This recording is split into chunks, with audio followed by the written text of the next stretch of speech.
സാംസങ്ങിൻ്റെ ഇപ്പോൾ ഇന്ത്യയിൽ അവൈലബിൾ ആയിട്ടുള്ള ഏറ്റവും സക്സസ്ഫുൾ ആയിട്ടുള്ള മോഡലുകൾ ഏതാണെന്ന് ചോദിച്ചാൽ സാംസങ്ങിൻ്റെ എം സീരീസിലെ ഫോണുകൾ തന്നെയാണ്. സാംസങ് M31 ആവട്ടെ, M30s ആവട്ടെ, M21 ആവട്ടെ, ഇതെല്ലാം നല്ല രീതിയിൽ വിൽപ്പനയുള്ള മോഡലാണ്.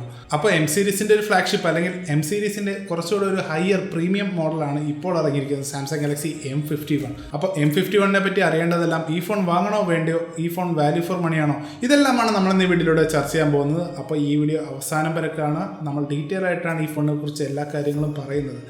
നിങ്ങൾ കണ്ടുകൊണ്ടിരിക്കുന്നത് ഓൺ ഫോൺസ് എന്ന യൂട്യൂബ് ചാനലാണ്. എൻ്റെ പേര് അഭിജിത്ത് എന്നാണ്. അപ്പോൾ നമ്മുടെ വീഡിയോ ഇഷ്ടപ്പെടുകയാണെങ്കിൽ ഇപ്പോൾ തന്നെ നമ്മുടെ ചാനൽ സബ്സ്ക്രൈബ് ചെയ്യുക, ബെൽ ബട്ടനോട് ക്ലിക്ക് ചെയ്യുക. അപ്പോൾ സമയം വേസ്റ്റ് ചെയ്യാതെ നമുക്ക് വീഡിയോയിലോട്ട് കിടക്കാം.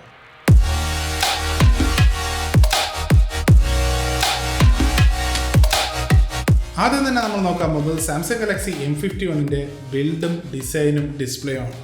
ഈ ഫോണിൽ നമുക്ക് ലഭിക്കുന്നത് നമ്മൾ സാംസങ് ഗാലക്സി M31s കണ്ട പോലത്തെ ഒരു ഡിസൈനാണ്. സാംസങ് ഗാലക്സി M31sൻ്റെ വീഡിയോ കണ്ടിട്ടില്ലെങ്കിൽ ഇപ്പോൾ തന്നെ കാണാം, ഇവിടെ വരുന്നതായിരിക്കും ആ ഒരു വീഡിയോ.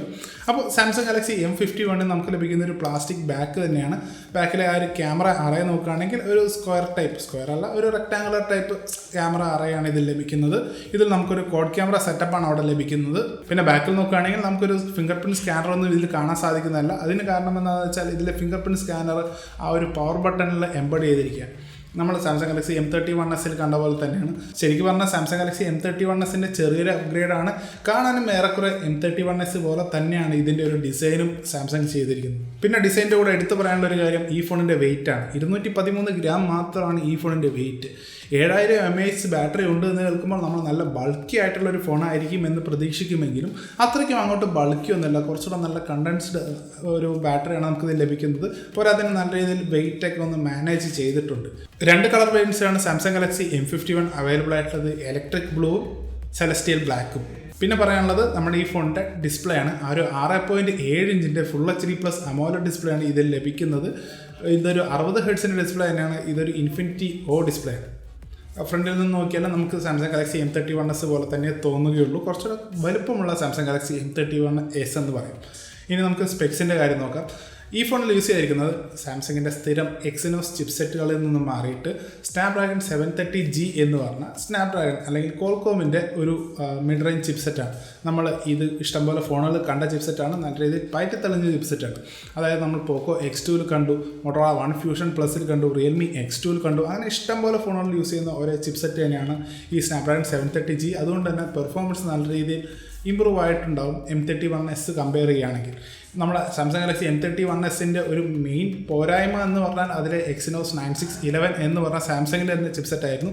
ഇപ്പോൾ അത് മാറിയിട്ട് സ്നാപ്ഡ്രാഗൺ 730G കൊടുത്തിട്ടുണ്ട്. അതുകൊണ്ട് തന്നെ പെർഫോമൻസിൻ്റെ കാര്യത്തിൽ ഒന്നും നമുക്ക് അങ്ങോട്ട് നോക്കാനില്ല. അല്ലെങ്കിൽ നല്ല രീതിയിൽ പെർഫോമൻസ് ഉള്ളൊരു ചിപ്സെറ്റ് തന്നെയാണ്, അല്ലെങ്കിൽ നല്ല രീതിയിൽ പെർഫോമൻസ് ഉള്ളൊരു ഫോൺ തന്നെയായിരിക്കും സാംസങ് ഗാലക്സി M51 എന്ന് പറയാം.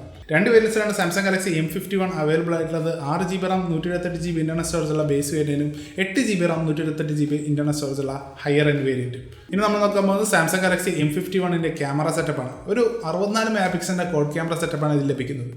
സാംസങ്ങിൻ്റെ തന്നെ സ്ഥിരം ഒരു 64 MP ക്യാമറയുണ്ട്. അതല്ല ഇതിൽ കൊടുത്തിരിക്കുന്നത്. സോണിയുടെ സെൻസറാണ്. സോണി IMX682 എന്ന് പറഞ്ഞ സെൻസറാണ് ഇതിൽ നമുക്ക് ലഭിക്കുന്നത്. സാംസങ് ഗാലക്സി M31sൽ നമ്മൾ കണ്ട പോലെ, അതായത് അതിൽ യൂസ് ചെയ്യുന്ന അതേ സെയിം സെൻസർ തന്നെയാണ്, അതേപോലത്തെ ഒരു ക്യാമറ സെറ്റപ്പ് തന്നെയാണ് ഇതിൽ നമുക്ക് ലഭിക്കുന്നത്. അടുത്ത ക്യാമറ നമുക്ക് ലഭിക്കുന്നത്, അതായത് സെക്കൻഡറി ക്യാമറ നമുക്ക് ലഭിക്കുന്നത് 12 MP അൾട്രാവൈഡ് ക്യാമറയാണ്. ഇതൊരു 123 ഡിഗ്രി ഫീൽഡ് ഓഫ് വ്യൂ ഉള്ള ഒരു അൾട്രാവൈഡ് ക്യാമറയാണ്. പിന്നെയുള്ളത് ഒരു 5 MP മാക്രോവും 5 MP ഡെപ്ത് സെൻസറുമാണ്. ഡെപ്ത് സെൻസറും ഈ പറഞ്ഞ മാക്രോവും കാര്യമാക്കണ്ട. ഫ്രണ്ടിലോട്ട് വന്നാൽ ഈ ഫോണിൽ നമുക്ക് ലഭിക്കുന്ന ഒരു 32 MP സെൽഫി ക്യാമറയാണ്. പിന്നെ ക്യാമറയുടെ ഫീച്ചേഴ്സ് പറയുകയാണെങ്കിൽ നമ്മുടെ സാംസങ്ങിൻ്റെ എല്ലാ ക്യാമറകളിലും ലഭിക്കുന്ന പോലത്തെ സോഫ്റ്റ്വെയർ ഫീച്ചേഴ്സൊക്കെയാണ് ഇതിൽ ലഭിക്കുന്നത്. വീഡിയോയുടെ സപ്പോർട്ട് വന്നാൽ ഒരു 4K 30 വരെ നമുക്ക് സപ്പോർട്ടുള്ളൂ. അതിൻ്റെ മുകളിലോട്ട് സപ്പോർട്ട് ചെയ്യുന്നില്ല. EISൻ്റെ സപ്പോർട്ടുണ്ട്, സൂപ്പർ സ്റ്റഡി മോഡുണ്ട്, അതെല്ലാം ഉണ്ട്. പിന്നെ ഉള്ളത് നമുക്കിതിൽ കുറേ പുതിയ ഫിൽറ്റേഴ്സ് വന്നിട്ടുണ്ട്. പിന്നെ പറയാനുള്ള ഹൈപ്പർ ലാപ്സ് വീഡിയോ വന്നിട്ടുണ്ട്. ഡബിൾ ടേക്ക് എന്ന് പറഞ്ഞിട്ട് പുതിയൊരു മോഡല്ല, സാംസങ്ങിൻ്റെ ഒട്ടുമിക്ക ഫോണുകളിലുള്ള ആ ഒരു മോഡും നമുക്കിതിൽ ലഭിക്കുന്നുണ്ട്. ക്യാമറയുടെ കാര്യത്തിൽ അപ്പോൾ നമുക്ക് വറി ചെയ്യാനൊന്നുമില്ല. ഒരു മികച്ചൊരു ക്യാമറ സെറ്റപ്പിനാണ് ഇതിൽ ലഭിക്കുന്നത്. മികച്ചൊരു ക്യാമറ ഔട്ട്പുട്ട് നമുക്ക് ഈ ഫോണിൽ നിന്ന് ലഭിക്കും. കാരണം നമുക്ക് എക്സിനോസ് ചിപ്സെറ്റ് യൂസ് ചെയ്ത സാംസങ് ഗാലക്സി M31 ചില ഇമേജസിന് നല്ല ഔട്ട്പുട്ട് തന്നെയാണ്. അപ്പോൾ അതിനേക്കാട്ടിലും മികച്ച ക്യാമറ ഔട്ട്പുട്ട് തന്നെയായിരിക്കും നമുക്ക് M51 ലഭിക്കുക ഇൻ തിയറി എങ്കിലും. കാരണം എക്സിനോസ് ചിപ്സെറ്റ്സിനെക്കാട്ടിലും മികച്ച ഔട്ട്പുട്ട്സ് ആണ് സാധാരണ സ്നാപ്ഡ്രാഗൺ ബേസ്ഡ് ചിപ്സെറ്റ്സ് ഉള്ള ഫോണുകൾ തരുന്നത്. അതിന് കാരണം എന്താണെന്ന് വെച്ചാൽ ISP, അതായത് ഇമേജ് സിഗ്നൽ പ്രോസസ്സറൊക്കെ സ്നാപ്ഡ്രാഗണിൻ്റെ ഇതിൽ കുറച്ചുകൂടെ മികച്ചതാണ്. ഇനി നമ്മൾ നോക്കാൻ പോകുന്നത് ബാറ്ററിയുടെ കാര്യമാണ്. ബാറ്ററിയാണ് ഈ ഫോണിൻ്റെ മെയിൻ ഫീച്ചറായിട്ട് സാംസങ് എടുത്ത് പറയുന്നത്. സാംസങ് എടുത്ത് പറയണമെന്നല്ല, ഇത് തന്നെയാണ് മെയിൻ ഫീച്ചർ. അതെന്താണെന്ന് വെച്ചാൽ നമുക്ക് സാംസങ് ഗാലക്സി M51 7000 mAh ബാറ്ററിയാണ് ലഭിക്കുന്നത്. 7000. കാരണം നമുക്ക് വേറൊരു ഫോണിലും ഇത്രയും വലിയൊരു ബാറ്ററി ഇപ്പോൾ ലഭിക്കുന്നില്ല, അറ്റ്ലീസ്റ്റ് ഒരു മെയിൻ സ്ട്രീം ഫോണിലെങ്കിലും. മെയിൻ സ്ട്രീം എന്ന് പറഞ്ഞാൽ ഇപ്പോൾ നമ്മുടെ ഇന്ത്യയിൽ അവൈലബിൾ ആയിട്ടുള്ള ബാക്കിയുള്ള ഏത് ഒരു പ്രമുഖ ബ്രാൻഡിൻ്റെ ഫോൺ എടുത്ത് നോക്കിയാലും നമുക്കതിൽ മാക്സിമം ലഭിക്കുന്നത് ഒരു 6000 mAh ബാറ്ററിയാണ്. അതും സാംസങ്ങിൻ്റെ പല ഫോണുകളിലും ഇപ്പോൾ റിയൽമി C15 അതാണ് 6000 mAh ആണ് ഒരു മാക്സിമം ഒരു എമൗണ്ട് പോലെ നമുക്ക് പറയാൻ പറ്റുന്നത്. ഇത്തവണ നമുക്ക് ലഭിക്കുന്നത് 7000 mAh ബാറ്ററിയാണ്. 7000 mAh ബാറ്ററിയുടെ കൂടെ സാംസങ് 25 വാട്ടിൻ്റെ ഫാസ്റ്റ് ചാർജിങ്ങും കൊടുത്തിട്ടുണ്ട്. അതുകൊണ്ട് തന്നെ തരക്കേടില്ലാത്തൊരു 0 to 100% ഫുൾ ആവാനുള്ള ഒരു സമയം നമുക്കിതിൽ ലഭിക്കുന്നുണ്ട്. 7000 mAh ഉണ്ടെങ്കിൽ തന്നെ നമുക്കിതിൽ ഫുൾ ചാർജ് ആവാൻ വേണ്ടത് 2 മണിക്കൂറിനടുത്താണ്. തരക്കേടില്ല എന്ന് തന്നെ നമുക്ക് പറയാൻ പറ്റുള്ളൂ. 7000 mAh ഉള്ളത് കൊണ്ട് തന്നെ നമുക്ക് ഈ ഇത്രയും ഫാസ്റ്റ് ഒരു മണിക്കൂർ കൊണ്ട് ഫുൾ ചാർജ് ആവുന്നില്ല എന്ന് കംപ്ലയിൻറ്റ് ചെയ്യാനൊന്നും പറ്റില്ല. ഇനി നോക്കാൻ പോകുന്നത് മിസ്സലേനിയസ് കാര്യങ്ങളാണ്. 2 കാര്യങ്ങളാണ് എടുത്ത് പറയാനുള്ളത്. അതെന്താണെന്ന് വെച്ചാൽ ആദ്യത്തേത്, നമുക്ക് ഈ ഫോണിൽ റിവേഴ്സ് ചാർജിങ് സപ്പോർട്ടുണ്ട്. റിവേഴ്സ് ചാർജിങ് എന്ന് പറഞ്ഞാൽ നമുക്ക് ഈ സാംസങ് ഗാലക്സി M51 ഒരു പവർ ബാങ്ക് ആയിട്ട് യൂസ് ചെയ്യാം. 7000 mAh ഉണ്ടല്ലോ, ശരിക്കും പവർ ബാങ്ക് തന്നെയാണ്. പിന്നെയുള്ളത് ഡോൾബി അറ്റ്മോസ് സപ്പോർട്ടാണ്. ഒരു ട്രിപ്പിൾ സിം കാർഡ് സ്ലോട്ടാണ് നമുക്കിത് ലഭിക്കുന്നത്. ഇത്രയുള്ളൂ മിസ്സലേനിയസ് കാര്യങ്ങൾ പറയാൻ. ഇനി നമ്മൾ നോക്കാൻ പോകുന്നത് പ്രൈസിൻ്റെ കാര്യമാണ്. 2 വേരിയൻസാണ് ഈ ഫോൺ അവൈലബിൾ ആയിട്ടുള്ളത് എന്ന് പറഞ്ഞു. ബേസ് വേരിയൻ്റായ 6GB RAM 128GB ഇൻ്റർണൽ സ്റ്റോറേജുള്ള വേരിയൻ്റെ വില എന്ന് പറഞ്ഞാൽ 24,999 രൂപയാണ്. അടുത്ത വേരിയൻ്റായ 8GB RAM 128GB ഇൻ്റർണൽ സ്റ്റോറേജുള്ള വേരിയൻ്റെ വില എന്ന് പറഞ്ഞാൽ 26,999 രൂപയാണ്. ഈ ഫോൺ അവൈലബിൾ ആയിട്ടുള്ളത് ഓൺലൈൻ മാത്രമാണ്. നമുക്ക് കടകളിലൊന്നും ഈ ഫോൺ അവൈലബിൾ ആയിട്ടില്ല. അതിന് കാരണം M സീരീസ് ഒരു ഓൺലൈൻ ഓൺലി സീരീസാണ്. അതുകൊണ്ട് തന്നെയാണ് പ്രൈസിങ് ഇത്രയും അഗ്രസീവ് ആയിരിക്കുന്നത്. ഇത് അവൈലബിൾ ആയിട്ടുള്ളത് ആമസോണിലും സാംസങ്ങിൻ്റെ സ്വന്തം സാംസങ് ഷോപ്പ് എന്ന് പറഞ്ഞിട്ടുള്ള ഓൺലൈൻ സ്റ്റോറിലുമാണ്. ഇതിൻ്റെ ആദ്യത്തെ സെയിൽ വരുന്നത് ഈ വരുന്ന സെപ്റ്റംബർ 18 ഉച്ചയ്ക്ക് 12 മണിക്കാണ്. അപ്പോൾ വാങ്ങിക്കാൻ താല്പര്യമുണ്ടെങ്കിൽ ആ ഒരു സമയം നോട്ട് ചെയ്യുക. ആ ഒരു സമയത്ത് ഫ്ലാഷ് സെയിലായിരിക്കും, അല്ലാതെ ഓപ്പൺ സെയിൽ അല്ല ഇരിക്കും ഈ ഒരു ഫോൺ എന്ന് നോട്ട് ചെയ്യേണ്ട ഒരു കാര്യമാണ്. അപ്പോൾ വിലയുടെ കാര്യം പറയുകയാണെങ്കിൽ കിടിലം പ്രൈസിങ് തന്നെയാണ് സാംസങ് ഈ ഫോണിന് കൊടുത്തിരിക്കുന്നത്. ഇതൊരു സാംസങ് ഫോൺ ആയതുകൊണ്ട് തന്നെ നമുക്ക് ഇത്രയും, അതായത് ഏറ്റവും മികച്ച ചിപ്സെറ്റ് ഈ ഒരു ബഡ്ജറ്റ് ലഭിച്ചില്ലെങ്കിലും സ്നാപ്ഡ്രാഗൺ 730G ആണ്, അത് നമുക്ക് ഈ ഒരു പ്രൈസിൽ അഡ്ജസ്റ്റ് ചെയ്യാം. പിന്നെ എസ്പെഷ്യലി ആ ഒരു 7000 mAh ബാറ്ററിയുടെ കാര്യം നമുക്ക് തള്ളിക്കളയാനേ പറ്റില്ല. വേറൊരു ഫോണിലും ലഭിക്കാത്തൊരു ഫീച്ചറാണ്. അപ്പോൾ മറ്റേത് ഫോണുകളെക്കാട്ടിലും നല്ല രീതിയിൽ ഈ ഫോണിൽ നമുക്ക് ബാറ്ററി ചാർജ് നിൽക്കും എന്നത് എടുത്ത് പറയേണ്ട ഒരു കാര്യമാണ്. ഈ ഒരു ബഡ്ജറ്റിൽ ഒരു ഫോൺ നോക്കാൻ പറ്റുകയാണെങ്കിൽ കിടിലം ഒരു ചോയ്സ് തന്നെയാണ്. ഇനി നമ്മൾ ഈ കുറച്ചുകൂടെ ഒരു കൺക്ലൂഷൻ പറയുന്നതിന് മുമ്പ് ബാക്കിയുള്ള കോമ്പറ്റീറ്റേഴ്സുമായിട്ടൊന്ന് കമ്പയർ ചെയ്ത് നോക്കാം. അപ്പോൾ കോമ്പറ്റീഷൻ ഏതൊക്കെ ഫോണുകളായിട്ടാണെന്ന് നോക്കുകയാണെങ്കിൽ Redmi K20 Pro, Realme X3, OnePlus Nord, Realme 7 Pro, Oppo F17 Pro, Vivo V70. അപ്പോൾ ഇതൊക്കെയാണ് മെയിനായിട്ട് കോമ്പറ്റീഷൻ വരുന്ന ഫോണുകൾ.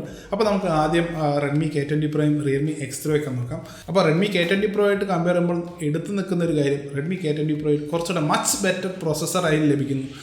സ്നാപ്ഡ്രാഗൺ 855 പ്രോസസ്സറാണ് അതിൽ യൂസ് ചെയ്തിരിക്കുന്നത്. ഒരു ഫ്ലാഗ്ഷിപ്പ് ചിപ്സെറ്റ് തന്നെയാണ്, കഴിഞ്ഞ കൊണ്ടത്തെ ഫ്ലാഗ്ഷിപ്പ് ചിപ്സെറ്റ് തന്നെയാണ്. അതുകൊണ്ട് തന്നെ അതൊരു ഫ്ലാഗ്ഷിപ്പ് പോലെ എന്ന് തന്നെ പറയേണ്ടി വരും. ശരിക്കും പറഞ്ഞാൽ റെഡ്മി K20 Pro ആയിട്ടൊന്നും കമ്പയർ ചെയ്യേണ്ട ഒരു ഫോണല്ല. ശരിക്കും പറഞ്ഞാൽ Samsung Galaxy M51 direct competition Redmi K20 Pro ആയിട്ട് വരുന്നില്ല എന്നത് വേറൊരു കാര്യം. അപ്പോൾ കുറച്ചുകൂടെ പെർഫോമൻസ് വേണ്ടവർക്ക് എടുക്കാൻ പറ്റുന്ന റെഡ്മി K20 Pro. ക്യാമറയുടെ കാര്യത്തിൽ നമുക്ക് സാംസങ് ഗാലക്സി M51 ഒരു കോടിക്ക് ബെറ്റർ ക്യാമറ സെറ്റപ്പ് നമുക്ക് റെഡ്മി K20 Proയിൽ ലഭിക്കുന്നുണ്ട്. അതെന്താണെന്ന് വെച്ചാൽ നമുക്കതിൽ ടെലിഫോട്ടോ ക്യാമറ ലഭിക്കുന്നുണ്ട്, അൾട്രാ വൈഡിൽ ലഭിക്കുന്നുണ്ട്, പിന്നെ പ്രൈമറി ക്യാമറ സോണി IMX 586 ആണ്. എന്നിരുന്നാലും നല്ല രീതിയിലുള്ള ഔട്ട്പുട്ടൊക്കെ നമുക്ക് അതിൽ ലഭിക്കുന്നുണ്ട്. അപ്പോൾ കുറച്ചുകൂടെ ഒരു ഓൾറൗണ്ടഡ് അല്ലെങ്കിൽ കുറച്ചുകൂടെ ഒരു പെർഫോമൻസ് ഓറിയൻറ്റഡ് ഫോണാണ് നമുക്ക് വേണ്ടിയെങ്കിൽ റെഡ്മി K20 Pro തന്നെയായിരിക്കും കുറച്ചുകൂടെ ബെറ്റർ ചോയ്സ്. ഇനിയുള്ളത് റിയൽമി X3 ആണ്. റിയൽമി X3യുടെ കാര്യത്തിൽ നമുക്ക് ഇതൊക്കെ തന്നെയാണ് പറയാനുള്ളത്. അതെന്താണെന്ന് വെച്ചാൽ നമുക്ക് റിയൽമി X3യിൽ യൂസ് ചെയ്യുന്ന പ്രോസസ്സർ സ്നാപ്ഡ്രാഗൺ 855+ ആണ്. ഡയറക്റ്റ് കമ്പാരിസൺ അങ്ങോട്ട് വരുന്നില്ല. പക്ഷേ റിയൽമി X3യുടെ ഒരു മേജർ കോൺ എന്താണെന്ന് വെച്ചാൽ അതിൽ യൂസ് ചെയ്തിരിക്കുന്നത് LCD ഡിസ്പ്ലേ ആണ്. അത് അത്രയ്ക്കും അങ്ങോട്ട് ബ്രൈറ്റ് ആയിട്ടുള്ള ഒരു LCD ഡിസ്പ്ലേ ആയിരിക്കില്ല. അതുകൊണ്ട് തന്നെ നമുക്ക് സാംസങ് ഗാലക്സി M51 കുറച്ചുകൂടെ മച്ച് ബെറ്റർ ഡിസ്പ്ലേ ലഭിക്കുന്നുണ്ട്. പിന്നെ പറയാനുള്ളത് നമുക്ക് ക്യാമറ സെറ്റപ്പാണ്. നമുക്ക് ക്യാമറ സെറ്റപ്പ് നോക്കുകയാണെങ്കിൽ റിയൽമി എക്സ്3നെക്കാട്ടിലും ബെറ്റർ ക്യാമറ സെറ്റപ്പ് നമുക്ക് ശരിക്കും പറഞ്ഞാൽ സാംസങ് ഗാലക്സി M51 ലഭിക്കുന്നുണ്ട്. ബാറ്ററിയുടെ കാര്യത്തിലാണെങ്കിൽ ഒരു കമ്പാരിസണും വരുന്നതുമില്ല. അപ്പോൾ പെർഫോമൻസ് ഓറിയൻറ്റഡ് ആണെങ്കിൽ നമ്മൾ റെഡ്മി K20 Proയുടെ കാര്യം പറഞ്ഞ പോലെ റിയൽമി X3 നോക്കാം. പക്ഷേ കുറച്ചുകൂടെ ഒരു നോർമൽ യൂസിനുള്ള ഫോണാണെങ്കിൽ നമുക്ക് തീർച്ചയായിട്ടും സാംസങ് ഗാലക്സി M51 കൺസിഡർ ചെയ്യാൻ പറ്റുന്ന ഒരു ഫോണാണ്. ഇനി നമ്മൾ കമ്പയർ ചെയ്യാൻ പോകുന്നത് OnePlus നോഡുമായിട്ടാണ്. OnePlus നോഡാണ് പിന്നെയും കുറച്ചുകൂടി ഒരു ഈവൻലി മാച്ച്ഡ് ആയിട്ടുള്ള ഫോൺ എന്ന് പറയാം, അല്ലെങ്കിൽ Samsung Galaxy M51 direct competition വരുന്ന ഫോൺ എന്ന് പറയാം. കാരണം രണ്ടും ഏറെക്കുറെ ഒരേപോലത്തെ ഒരു ഓഡിയൻസിനെയാണ്, അല്ലെങ്കിൽ ഒരു നോർമൽ യൂസറിനെയാണ്, അല്ലാതെ പെർഫോമൻസ് ഓറിയൻറ്റഡ് യൂസറിനെ അല്ല ടാർഗറ്റ് ചെയ്യുന്നത്. OnePlus നോഡിലോട്ട് വരുമ്പോൾ അതിന് വരുന്ന ഒരു അഡ്വാൻറ്റേജ് 90 ഹെർട്സിൻ്റെ ഡിസ്പ്ലേ ഉണ്ട് എന്ന് തന്നെയാണ്. പിന്നെ ഉള്ളത് സ്നാപ്ഡ്രാഗൺ 765G യൂസ് ചെയ്യുന്നു എന്നാണ്. സ്നാപ്ഡ്രാഗൺ 765G ഇപ്പം നമ്മൾ റെഡ്മി K20 Proയുടെയും റിയൽമി X3യുടെ ഒക്കെ ഒരു കമ്പയർ ചെയ്തപ്പോൾ പറഞ്ഞിട്ടുണ്ടായിരുന്നല്ലോ, അത്രയും വലിയൊരു പെർഫോമൻസ് അഡ്വാൻറ്റേജ് നമുക്ക് റെഡ്മി K20 Proയ്ക്കും റിയൽമി X3ക്കും ഉണ്ടായിരുന്നു എന്ന്. അത്രയും വലിയൊരു പെർഫോമൻസ് അഡ്വാൻറ്റേജ് അല്ല നമുക്ക് OnePlus നോഡിന് കിട്ടുന്നത്. കാരണം സ്നാപ്ഡ്രാഗൺ 730Gയും സ്നാപ്ഡ്രാഗൺ 760Gയും ആയിട്ട് കമ്പയർ ചെയ്യുകയാണെങ്കിൽ അത്രയും വലിയൊരു പെർഫോമൻസ് ഡിഫറൻസ് വരുന്നില്ല. അതെന്താണെന്ന് വെച്ചാൽ നമുക്ക് ഒരു 20% ഒരു ഡിഫറൻസ് തന്നെ വരുന്നുള്ളൂ. അതിപ്പോൾ നോർമൽ യൂസിൽ അതൊന്നും അറിയണം എന്നും കൂടിയില്ല. അത് എടുത്തു പറയേണ്ട ഒരു കാര്യമാണ്. പിന്നെ പറയാനുള്ളത് ക്യാമറയുടെ കാര്യത്തിലാണ് ഒരു അഡ്വാൻറ്റേജ് ഉള്ളത് നോഡിന്. അതെന്താണെന്ന് വെച്ചാൽ അതിൽ നമുക്ക് OIS സപ്പോർട്ട് ലഭിക്കുന്നുണ്ട് എന്നാണ്. നമുക്ക് M51 OIS സപ്പോർട്ട് ലഭിക്കുന്നില്ല, EIS മാത്രമേ ഉള്ളൂ. പക്ഷേ OnePlus നോഡായിട്ട് കമ്പയർ ആണെങ്കിൽ സിമിലർ പ്രൈസിങ് തന്നെയാണ് ലഭിക്കുന്നത്. പക്ഷേ നമുക്കിതിൽ 7000 mAh ബാറ്ററി ലഭിക്കുന്നുണ്ട്. അത് വലിയൊരു അഡ്വാൻറ്റേജ് തന്നെയാണ്. നമുക്കിപ്പോൾ ഒരു 25,000 രൂപയുടെ ഫോൺ മതി, അല്ലെങ്കിൽ ഒരു 8GB RAM വേണ്ട, 6GB RAM മതി എങ്കിൽ വലിയ വ്യത്യാസമൊന്നും വരാനില്ല 6ഉം 8ഉം തമ്മിൽ. ശരിക്കും പറഞ്ഞാൽ ഒരു നോർമൽ യൂസിൽ നമുക്ക് സാംസങ് ഗാലക്സി M51 തന്നെ നോക്കിയാൽ മതി ഒരു 25,000 രൂപയ്ക്ക്. ഇനി നമ്മൾ നോക്കാൻ പോകുന്നത് റിയൽമി 7 Proയുമായിട്ടാണ്. റിയൽമി 7 Pro ആയിട്ട് കമ്പയർ ചെയ്തവരാണെങ്കിൽ നമുക്ക് ഏറെക്കുറെ ഒരേപോലത്തെ ഒരു സ്പെക്സ് തന്നെയാണ് നമുക്കിത് ലഭിക്കുന്നത്. അതുകൊണ്ട് തന്നെ പെർഫോമൻസ് ഈവൻലി മാച്ച്ഡാണ്. പക്ഷേ പ്രൈസിൻ്റെ കാര്യത്തിൽ വരുമ്പോൾ നമുക്ക് ഒരു 5,000 രൂപയുടെ ഡിഫറൻസ് വരുന്നുണ്ട്. പെർഫോമൻസിൻ്റെ കാര്യം സിമിലർ ആണെന്ന് പറഞ്ഞു. ഒരെണ്ണത്തിൽ സ്നാപ്ഡ്രാഗൺ 720Gയും ഒരെണ്ണത്തിൽ സ്നാപ്ഡ്രാഗൺ 730Gയും രണ്ടും ഏറെക്കുറെ സിമിലർ റേഞ്ചിലുള്ള ചിപ്സെറ്റ്സ് തന്നെയാണ്. അതിൽ അത്രയും വലിയ ഡിഫറൻസ് ഒന്നും വരുന്നില്ല. പിന്നെ ക്യാമറയുടെ കാര്യം സിമിലർ ക്യാമറ സെറ്റപ്പ് തന്നെയാണ് രണ്ടിനും യൂസ് ചെയ്തിരിക്കുന്നത്. രണ്ടിലും IMX682 എന്ന് പറഞ്ഞ സെൻസർ തന്നെയാണ് ലഭിക്കുന്നത്. ബാറ്ററിയുടെ കാര്യത്തിലാണ് രണ്ടിനും ഡ്രാസ്റ്റിക് ചേഞ്ച് വരുന്നത്. നമുക്ക് ഒരെണ്ണത്തിൽ 7000 mAh ബാറ്ററിയാണ് ലഭിക്കുന്നത്. M51 7000 mAh ബാറ്ററി ലഭിക്കുന്നത്. പക്ഷേ നമുക്ക് ഫാസ്റ്റ് ചാർജിങ് എന്ന് 7000 ഫാസ്റ്റ് ആണെങ്കിലും നമുക്ക് 2 മണിക്കൂർ ഫുൾ ചാർജ് എടുക്കും. പക്ഷേ റിയൽമി 7 Proയുടെ കാര്യത്തിലോട്ട് വരികയാണെങ്കിൽ അരമണിക്കൂർ കൊണ്ടാണ് ഫുൾ ചാർജ് ആകുന്നത്. അപ്പോൾ ബാറ്ററിയുടെ കാര്യത്തിലാണ് ആ ഒരു ഡിഫറൻസ് വരുന്നത്. അപ്പോൾ അരമണിക്കൂർ കൊണ്ട് ഫുൾ ചാർജ് ആവണോ 2 മണിക്കൂർ കൊണ്ട് ഫുൾ ചാർജ് ആയിട്ട് ഒരു 2-3 ദിവസം യൂസ് ചെയ്യണം എന്ന് മാത്രമാണ് അതിൽ വരുന്ന ഒരു കാര്യം. പിന്നെ ഉള്ളത് ബ്രാൻഡ് വാല്യൂവിൻ്റെ പ്രിഫറൻസ് ആണ്. പക്ഷേ ഒരു വാല്യൂ ഫോർ മണി ഫാക്ടർ നോക്കുകയാണെങ്കിൽ നമുക്ക് Samsung Galaxy M51 value for money ആയിട്ടുള്ളത് റിയൽമി 7 Pro തന്നെയാണ്. 5,000 രൂപയുടെ ഡിഫറൻസ് ഉണ്ട് എന്ന കാര്യം നോക്കണം. അപ്പോൾ ഒരു റിയൽമി ഫോൺ എടുത്താൽ മതി, അല്ലെങ്കിൽ ഒരു ചൈനീസ് ഫോൺ എടുക്കുന്നതുകൊണ്ട് നിങ്ങൾക്ക് കുഴപ്പമൊന്നും ഇല്ലെങ്കിൽ കുറച്ചുകൂടെ ബെറ്റർ വാല്യൂ ഫോർ മണി നമുക്ക് റിയൽമി 7 Pro തന്നെയാണ് ലഭിക്കുന്നത്. ഇനി നമ്മൾ നോക്കാൻ പോകുന്നത് Oppo F17 Pro ആണ്. Oppo F17 Proയിൽ നമുക്കൊരു AMOLED ഡിസ്പ്ലേ തന്നെയാണ് ലഭിക്കുന്നത്. പക്ഷേ പ്രൊസറിൻ്റെ കാര്യത്തിൽ നമുക്ക് സ്നാപ്ഡ്രാഗൺ 730Gനെക്കാട്ടിലും ഒരു പൊടിക്ക് താഴെ നിൽക്കുന്ന ഒരു പ്രൊസറാണ് അതിൽ ലഭിക്കുന്നത്. MediaTek Helio P95 എന്ന് പറഞ്ഞൊരു ചിപ്സെറ്റാണ്, കുറച്ച് പഴയ ചിപ്സെറ്റാണ് എന്നിരുന്നാലും. അപ്പോൾ അതുകൊണ്ട് തന്നെ നമുക്ക് സാംസങ് ഗാലക്സി M51 തന്നെയാണ് അവിടെ ഒരു പ്രൊസറിൻ്റെ കാര്യത്തിൽ അഡ്വാൻറ്റേജ് വരിക. ക്യാമറയുടെ കാര്യത്തിലും അതേ അഡ്വാൻറ്റേജ് നമുക്കിത് ലഭിക്കുന്നുണ്ട്. അതിൽ നമുക്ക് F17 Proയിൽ ഒരു 48 MP ക്യാമറയും ഒരു അൾട്രാ വൈഡ് ക്യാമറയും ഒരു ഡെപ്ത് സെൻസറും, അതായത് സാധാ സെറ്റപ്പ് തന്നെയാണ് അതിൽ ലഭിക്കുന്നത്. പിന്നെ ഒരു 4015 mAh ബാറ്ററിയാണ് അതിൽ ലഭിക്കുന്നത്. 30 വാട്ടിൻ്റെ ഫാസ്റ്റ് ചാർജിങ് ലഭിക്കുന്നുണ്ട്. പക്ഷേ അവിടെയും നമുക്ക് 7000 mAh ബാറ്ററി കൊണ്ട് സാംസങ് മോൺസ്റ്റർ പോലെ നിൽക്കുന്നു എന്ന് പറയാം. അപ്പോൾ പ്രൈസിങ്ങിൻ്റെ കാര്യം എടുത്ത് നോക്കുകയാണെങ്കിൽ തന്നെ നമുക്ക് 23,000 രൂപയുടെ Oppo F17 Pro എടുക്കുന്നതിനേക്കാളും എന്തുകൊണ്ടും മികച്ചൊരു ഓപ്ഷൻ സാംസങ് ഗാലക്സി M51 തന്നെയാണ്. ഇനി അടുത്തത് വിവോ V19 ആണ്. വിവോ V19 കാര്യം ഇതേപോലെ നമ്മൾ Oppo F17 Proയുടെ കാര്യം പറഞ്ഞ പോലെ തന്നെയാണ്. ഏറെക്കുറെ സിമിലർ ഫീച്ചേഴ്സാണ് നമുക്ക് Oppo F17 നിന്നും വിവോ V19 വരുമ്പോൾ ലഭിക്കുന്നത്. പക്ഷേ വിവോ V19 ലഭിക്കുന്നത് സ്നാപ്ഡ്രാഗൺ 675 എന്ന് പറഞ്ഞ ചിപ്സെറ്റാണ്. അതിനേക്കാൾ എന്തുകൊണ്ടും മികച്ച ചിപ്സെറ്റാണ് നമുക്ക് സാംസങ് ഗാലക്സി M51 ലഭിക്കുന്നത് 730G എന്ന് പറഞ്ഞ ചിപ്സെറ്റ്. അതുകൊണ്ട് തന്നെ സാംസങ് ഗാലക്സി M51 തന്നെയാണ് കുറച്ചുകൂടെ ബെറ്റർ. ക്യാമറയുടെ കാര്യം എടുത്ത് നോക്കിയാലും അത് തന്നെയാണ് നമുക്ക് കാണാൻ സാധിക്കുന്നത്. അതിൽ നമുക്ക് വിവോ V19 നമുക്ക് Oppo F17 Proയിൽ കണ്ട പോലത്തെ ഒരു ക്യാമറ സെറ്റപ്പാണ് ലഭിക്കുന്നത്. 48 MP കോഡ് ക്യാമറ തന്നെയാണ് അതിൽ ലഭിക്കുന്നത്. അതിനെക്കാളും മികച്ചൊരു ക്യാമറ സെറ്റപ്പ് നമുക്ക് M51 ലഭിക്കുന്നുണ്ട്. 4500 mAh ബാറ്ററി ലഭിക്കുന്നുണ്ട്. ഇനി ഞാൻ കമ്പയർ ചെയ്യണം എന്നില്ലല്ലോ, 7000 mAh മുന്നിൽ എന്താണ് 4500 mAh. പക്ഷേ ഇത്രയൊക്കെ ആയാലും സാംസങ് ഗാലക്സി M51 അതേ പ്രൈസിങ് തന്നെയാണ് നമുക്ക് വിവോ V90 ലഭിക്കുന്നത്. എന്നിരുന്നാലും നമുക്ക് വിവോ V90 എന്തുകൊണ്ട് മികച്ച ഫോൺ സാംസങ് ഗാലക്സി M51 തന്നെയാണെന്ന് സംശയമില്ലാതെ തന്നെ പറയാം. അപ്പോൾ കൺക്ലൂഷൻ പറയുകയാണെങ്കിൽ ഈ ഒരു ബഡ്ജറ്റിൽ ലഭിക്കാവുന്ന ഏറ്റവും മികച്ച ഫോണുകളിൽ ഒരെണ്ണം തന്നെയാണ് സാംസങ് ഗാലക്സി M51. ഒരു നോർമൽ യൂസറാണ് നിങ്ങളെങ്കിൽ എടുക്കാൻ പറ്റിയൊരു നല്ലൊരു ഓപ്ഷൻ തന്നെയാണ് സാംസങ് ഗാലക്സി M51. ഈ ഒരു ഫോൺ വാല്യൂ ഫോർ മണിയാണോ? തികച്ചും വാല്യൂ ഫോർ മണി ആയിട്ടുള്ള ഒരു ഓപ്ഷൻ തന്നെയാണ്, especially for A Samsung phone എന്ന് പറയും. ഈ ഫോൺ വാങ്ങണോ അതോ വേണ്ടയോ? 25,000 രൂപയ്ക്ക് എടുക്കാൻ പറ്റുന്ന നല്ല ഫോണുകളിൽ ഒരെണ്ണം തന്നെയാണ് സാംസങ് ഗാലക്സി M51. നിങ്ങൾക്ക് വിശ്വസിച്ച് എടുക്കാൻ പറ്റുന്ന ഒരു ഫോണൊന്നും കൂടെ തന്നെയാണ്. അപ്പോൾ അത്രേ ഉള്ളൂ നമ്മുടെ സാംസങ് ഗാലക്സി M51 വീഡിയോ. ഈ വീഡിയോയിലൂടെ സാംസങ് ഗാലക്സി M51 കുറിച്ച് അറിയേണ്ടതെല്ലാം ഇവിടെ ഷെയർ ചെയ്തിട്ടുണ്ട് എന്ന് പ്രതീക്ഷിക്കുന്നു. അപ്പോൾ ഈ വീഡിയോ നിങ്ങൾക്ക് എല്ലാവർക്കും ഇഷ്ടപ്പെട്ടു എന്ന് വിചാരിക്കുന്നു. ഈ വീഡിയോ ഇഷ്ടപ്പെട്ടാൽ നമ്മുടെ ചാനൽ ഇപ്പോൾ തന്നെ സബ്സ്ക്രൈബ് ചെയ്യുക, പിന്നെ ബെൽ ബട്ടണും കൂടെ ക്ലിക്ക് ചെയ്യുക. അപ്പോൾ എന്തായാലും അടുത്ത വീഡിയോ കാണുന്നവരെ ബൈ.